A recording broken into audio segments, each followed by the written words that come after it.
ആകാശവാണി.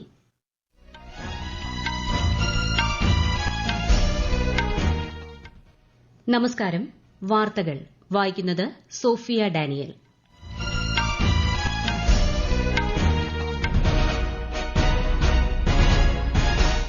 പ്രധാന വാർത്തകൾ.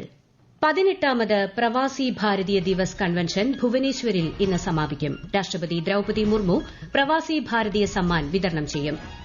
വിവിധ ആഗോള പ്രശ്നങ്ങൾക്കുള്ള പരിഹാരങ്ങൾക്കായി ലോകം ഇന്ത്യയെ ഉറ്റുനോക്കുകയാണെന്ന് പ്രധാനമന്ത്രി നരേന്ദ്രമോദി.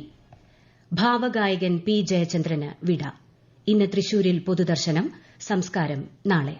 വികസിത് ഭാരത് യുവ സംവാദം 2025 ഇന്ന് ന്യൂഡൽഹിയിലെ ഭാരത് മണ്ഡപത്തിൽ തുടക്കമാകും. ഡൽഹി നിയമസഭാ തെരഞ്ഞെടുപ്പ് വിജ്ഞാപനം ഇന്ന്. നാമനിർദ്ദേശ പത്രികകൾ ഇന്നു മുതൽ സമർപ്പിക്കാം. ഇന്ത്യ അയർലന്റ് വനിതാ ഏകദിന ക്രിക്കറ്റ് പരമ്പരയിലെ ആദ്യ മത്സരം ഇന്ന് ഗുജറാത്തിൽ. ഇന്ത്യൻ വനിതാ ഫുട്ബോൾ ലീഗിന് ഇന്ന് കിക്ക് ഓഫ്. വാർത്തകൾ വിശദമായി. ഭുവനേശ്വറിലെ ജനതാ മൈതാനിയിൽ 18ാമത് പ്രവാസി ഭാരതീയ ദിവസ് കൺവെൻഷനിൽ ഇന്ന് രാഷ്ട്രപതി ദ്രൌപദി മുർമു പങ്കെടുക്കും. 75 രാജ്യങ്ങളിൽ നിന്നുള്ള വിദേശ ഇന്ത്യക്കാരെ രാഷ്ട്രപതി അഭിസംബോധന ചെയ്യും.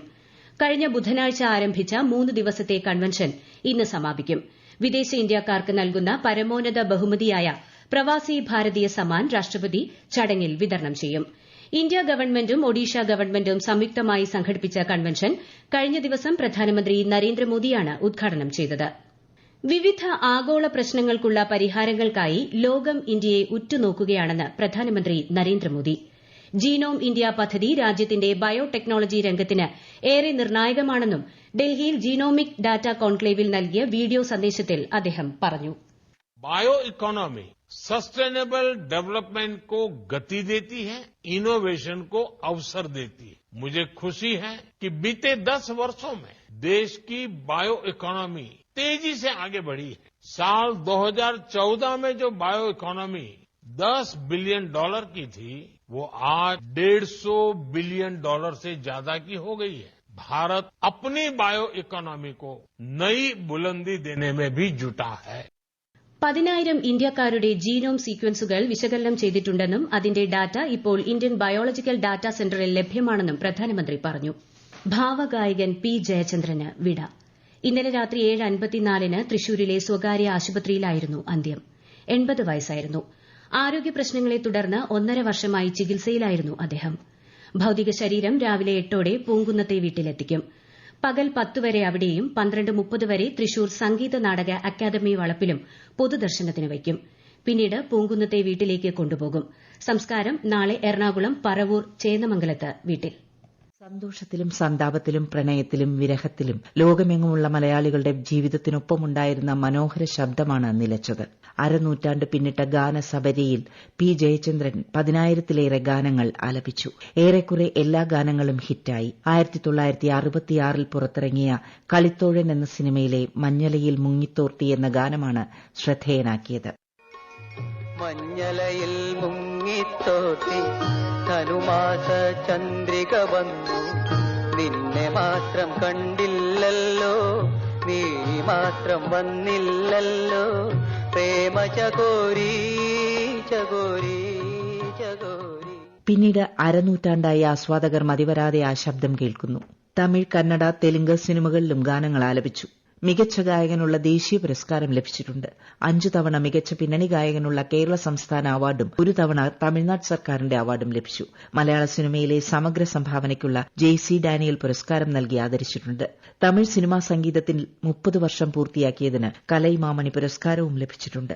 മലയാള സിനിമയിൽ തലമുറ മാറ്റം സംഭവിച്ചെങ്കിലും പി ജയചന്ദ്രന്റെ ഭാവഗാനങ്ങൾ പുതുതലമുറയും നെഞ്ചേറ്റി. അങ്ങു നിന്നരുളിയിലെന്നോ ശാരദാംബരം. News desk Akashvani. പി ജയചന്ദ്രന്റെ നിര്യാണത്തിൽ കേരള ഗവർണർ രാജേന്ദ്ര വിശ്വനാഥ് ആർലേക്കർ, മുഖ്യമന്ത്രി പിണറായി വിജയൻ, മന്ത്രിമാർ, പ്രതിപക്ഷ നേതാവ് തുടങ്ങിയവർ അനുശോചിച്ചു. പി ജയചന്ദ്രന്റെ സ്വരം ജനമനസ്സുകളിൽ എന്നുമുണ്ടാകുമെന്ന് ഗവർണർ അനുസ്മരിച്ചു. കാലദേശാതിർത്തികൾ ലംഘിക്കുന്ന ഗാനസബരിക്കാണ് വിരാമമായതെന്ന് മുഖ്യമന്ത്രി പറഞ്ഞു. വികസിത് ഭാരത് യുവ സംവാദം 2025 ഇന്ന് ന്യൂഡൽഹിയിലെ ഭാരത് മണ്ഡപത്തിൽ തുടക്കമാകും. വികസിത ഭാരതത്തിനായി നൂതനമായ പരിഹാരങ്ങൾ അവതരിപ്പിക്കുന്നതിന് യുവജനങ്ങൾക്ക് ഒരു സവിശേഷ വേദി ഒരുക്കുക എന്നതാണ് 3 ദിവസത്തെ പരിപാടിയുടെ ലക്ഷ്യമെന്ന് യുവജനകാര്യ കായിക മന്ത്രാലയം അറിയിച്ചു. തിരഞ്ഞെടുത്ത 10 വിഷയങ്ങളിലും അവതരണങ്ങളിലും മത്സരങ്ങളിലും യുവജനങ്ങൾ പങ്കെടുക്കും. കേന്ദ്രീയ വിദ്യാലയങ്ങൾക്കുള്ള 34ാമത് ദേശീയ യുവ പാർലമെന്റ് മത്സരത്തിലെ പുരസ്കാരങ്ങൾ ഇന്ന് കേന്ദ്ര പാർലമെന്ററി കാര്യമന്ത്രി കിരൺ റിജിജു ന്യൂഡൽഹിയിൽ വിതരണം ചെയ്യും. 150 കേന്ദ്രീയ വിദ്യാലയങ്ങൾ മത്സരത്തിന്റെ ഭാഗമായി. എയ്റോ ഇന്ത്യ 2025 മുന്നോടിയായി ഇന്ന് ന്യൂഡൽഹിയിൽ നടക്കുന്ന പ്രതിനിധി സമ്മേളനത്തിൽ രാജ്യരക്ഷാമന്ത്രി രാജ്നാഥ് സിംഗ് അധ്യക്ഷത വഹിക്കും. 150-ലധികം സൌഹൃദ രാജ്യങ്ങളിലെ പ്രതിനിധികളെയും ഹൈക്കമ്മീഷണർമാരെയും പരിപാടിയിലേക്ക് ക്ഷണിച്ചിട്ടുണ്ട്. ഏഷ്യയിലെ ഏറ്റവും വലിയ എയ്റോ ഷോയാണ് എയ്റോ ഇന്ത്യ 2025ന്റെ 15ാമത് പതിപ്പ് അടുത്ത മാസം 10 മുതൽ 14 വരെ ബംഗളൂരുവിലെ യലഹങ്കയിലുള്ള വ്യോമസേനാ താവളത്തിൽ നടക്കും. ഈ വാർത്തകൾ ആകാശവാണിയിൽ നിന്ന്. ആകാശവാണി വാർത്തകളും വാർത്താധിഷ്ഠിത പരിപാടികളും all India radio news Thiruvananthapuram YouTube ചാനലിലും all India radio news Thiruvananthapuram Facebook പേജിലും AR News_ തിരുവനന്തപുരം ഇൻസ്റ്റഗ്രാം അക്കൌണ്ടിലും AR News_TVM X ഹാൻഡിലും ലഭ്യമാണ്. ഡൽഹി നിയമസഭാ തെരഞ്ഞെടുപ്പിനുള്ള വിജ്ഞാപനം ഇന്ന്. നാമനിർദ്ദേശ പത്രികാ സമർപ്പണത്തിന് ഇന്ന് തുടക്കമാകും. സ്ഥാനാർത്ഥികൾക്ക് ഈ മാസം 17 വരെ പത്രിക സമർപ്പിക്കാം.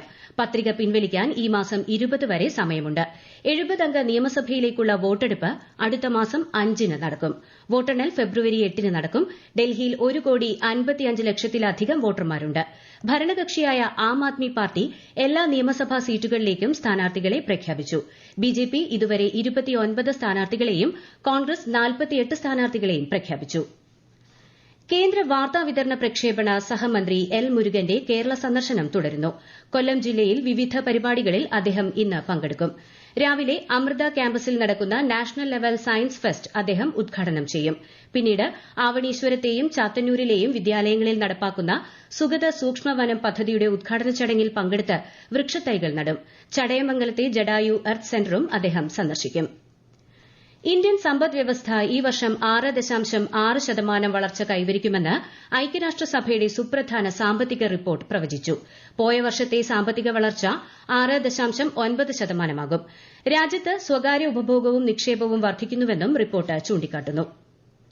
മഹാകുംഭ് 2025 ഈ മാസം 13 മുതൽ അടുത്ത മാസം 26 വരെ ഉത്തർപ്രദേശിലെ പ്രയാഗ്രാജിൽ നടക്കും. പോഷ് പൂർണിമയിലെ അമൃത് സ്നാനത്തോടെ ആരംഭിക്കുന്ന ചടങ്ങുകൾ മഹാശിവരാത്രിയിൽ നടക്കുന്ന അവസാന അമൃത് സ്നാനത്തോടെ പൂർത്തിയാകും. ഈ വർഷം 40 കോടിയിലധികം തീർത്ഥാടകർ പങ്കെടുക്കുമെന്ന് ഉത്തർപ്രദേശ് മുഖ്യമന്ത്രി യോഗി ആദിത്യനാഥ് അറിയിച്ചു. മഹാകുംഭ് 2025നോടനുബന്ധിച്ച് ആകാശവാണി കുംഭ്വാണി ചാനലിന്റെ ഉദ്ഘാടനം UP മുഖ്യമന്ത്രി യോഗി ആദിത്യനാഥ് ഇന്ന് നിർവഹിക്കും. കേന്ദ്ര വാർത്താവിതരണ പ്രക്ഷേപണ വകുപ്പ് സഹമന്ത്രി എൽ മുരുകൻ പരിപാടിയിൽ വെർച്വലായി പങ്കെടുക്കും. കുംഭവാണി ചാനൽ ഇന്നു മുതൽ ഫെബ്രുവരി 26 വരെ രാവിലെ 5:55 മുതൽ രാത്രി 10:05 വരെ നിരവധി പരിപാടികൾ പ്രക്ഷേപണം ചെയ്യും. ഇന്ത്യ അയർലൻഡ് വനിതാ ഏകദിന ക്രിക്കറ്റ് പരമ്പരയിലെ ആദ്യ മത്സരം ഇന്ന്. ഗുജറാത്തിലെ സൌരാഷ്ട്ര ക്രിക്കറ്റ് സ്റ്റേഡിയത്തിൽ രാവിലെ 11 മണിക്കാണ് മത്സരം. ഇന്ത്യൻ ടീമിനെ സ്മൃതി മന്ദാന നയിക്കും. ഇന്ത്യ വനിതാ ഫുട്ബോൾ ലീഗിന് ഇന്ന് kick off. Gokulam Kerala FC സ്വന്തം തട്ടകത്തിൽ നിലവിലെ ചാമ്പ്യന്മാരായ ഒഡീഷ FCയെ നേരിടും. കോഴിക്കോട് കോർപ്പറേഷൻ സ്റ്റേഡിയത്തിൽ വൈകിട്ട് 3:30-നാണ് മത്സരം. പ്രവേശനം സൌജന്യമാണ്. ദേശീയ വോളിബോൾ ഗ്രൂപ്പ് മത്സരത്തിൽ കേരളം നേരിട്ടുള്ള സെറ്റുകളിൽ ഹരിയാനയെ തകർത്തു. ആദ്യ കളിയിൽ കേരളം സർവീസസിനോട് തോറ്റിരുന്നു. ഇന്ന് കേരളം റെയിൽവേസിനെ നേരിടും. കാനഡയിൽ പ്രധാനമന്ത്രി സ്ഥാനത്തേക്ക് മത്സരിക്കുമെന്ന് ഇന്ത്യൻ വംശജനായ പാർലമെന്റ് അംഗം ചന്ദ്ര ആര്യ പ്രഖ്യാപിച്ചു. ലിബറൽ പാർട്ടി എംപിയായ ചന്ദ്ര ആര്യ കർണാടകയിലെ തുമക്കൂരു ജില്ലയിലെ ദ്വാർലു ഗ്രാമത്തിലാണ് ജനിച്ചത്. പ്രധാന വാർത്തകൾ വീണ്ടും. 18ാമത് പ്രവാസി ഭാരതീയ ദിവസ് കൺവെൻഷൻ ഭുവനേശ്വറിൽ ഇന്ന് സമാപിക്കും. രാഷ്ട്രപതി ദ്രൌപതി മുർമു പ്രവാസി ഭാരതീയ സമ്മാൻ വിതരണം ചെയ്യും. വിവിധ ആഗോള പ്രശ്നങ്ങൾക്കുള്ള പരിഹാരങ്ങൾക്കായി ലോകം ഇന്ത്യയെ ഉറ്റുനോക്കുകയാണെന്ന് പ്രധാനമന്ത്രി നരേന്ദ്രമോദി. ഭാവഗായകൻ P. ജയചന്ദ്രന് വിട. ഇന്ന് തൃശൂരിൽ പൊതുദർശനം. സംസ്കാരം നാളെ. വികസിത് ഭാരത് യുവ സംവാദം 2025-ന് ഇന്ന് ന്യൂഡൽഹിയിലെ ഭാരത് മണ്ഡപത്തിൽ തുടക്കമാകും. ഡൽഹി നിയമസഭാ തെരഞ്ഞെടുപ്പ് വിജ്ഞാപനം ഇന്ന്. നാമനിർദ്ദേശ പത്രികകൾ ഇന്നു മുതൽ സമർപ്പിക്കാം. ഇന്ത്യ അയർലൻഡ് വനിതാ ഏകദിന ക്രിക്കറ്റ് പരമ്പരയിലെ ആദ്യ മത്സരം ഇന്ന് ഗുജറാത്തിൽ. ഇന്ത്യൻ വനിതാ ഫുട്ബോൾ ലീഗിന് ഇന്ന് കിക്ക് ഓഫ്. വാർത്തകൾ കഴിഞ്ഞു. അടുത്ത വാർത്താ പ്രക്ഷേപണം ഉച്ചയ്ക്ക് 12:30-ന്.